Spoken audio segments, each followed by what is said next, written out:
Bonjour à tous, je me présente. Je suis un envoyé spécial de la chaîne France Info et je m'appelle Timio Sopel.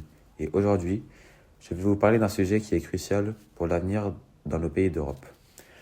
Comment faire davantage voter les jeunes Européens? Tout d'abord, nous pouvons traiter cette question à différentes échelles. Je m'explique. Nous savons tous aujourd'hui que nous pouvons voter pour différents représentants qui ont tous des fonctions différentes. Certains sont ministres, d'autres présidents, tandis qu'une autre partie sont seulement maires, conseillers départementaux ou régionaux. Chaque citoyen européen de au moins plus de 16 ans dans certains pays, et oui, 16 ans vous l'avez bien entendu, peut donc aller voter pour l'élection et le représentant de son choix. Par exemple, pour les élections nationales, l'Autriche et Malte ont abaissé leur majorité électorale à 16 ans. Et aussi en Hongrie, sauf que les jeunes doivent être mariés s'ils ne veulent pas attendre leurs 18 ans. Prenons l'exemple pour les élections européennes, en Belgique.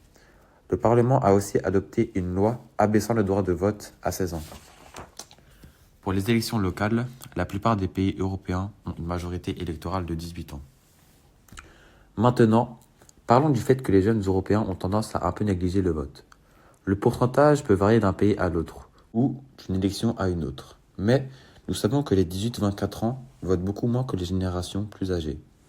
Environ 30 ou 35% des jeunes en Europe participent aux différentes élections de leur pays, ce qui représente à peu près un jeune sur 3. Ces chiffres peuvent s'expliquer avec un manque de connaissances politiques de certains, avec aussi le fait que certains jeunes ne se reconnaissent pas dans les offres existantes, ou d'autres ont le sentiment de ne pas seulement peser dans les décisions politiques.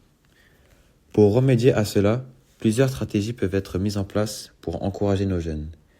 Évidemment, les réseaux sociaux sont un excellent moyen de faire passer plein d'informations pour faire voter cela. Ils passent énormément de temps sur les réseaux, donc des campagnes de sensibilisation peuvent toucher un grand nombre d'entre eux. Utiliser des influenceurs ou des personnalités populaires pour promouvoir l'importance du vote peut également être efficace.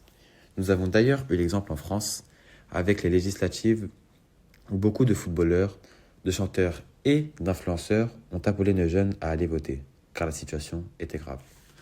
Ensuite, nous pouvons rendre le processus de vote plus accessible.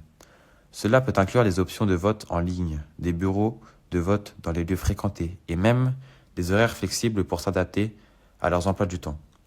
Pour finir, les programmes éducatifs dans les écoles et les universités peuvent aider à sensibiliser les étudiants aux enjeux politiques et à la manière dont leurs voix peuvent influencer les décisions. Voilà, c'en est fini pour moi aujourd'hui. Merci beaucoup de m'avoir écouté et j'espère qu'on se retrouvera une prochaine fois sur France Info pour discuter d'autres sujets tout aussi passionnants. À la prochaine, c'était Timio Sopel.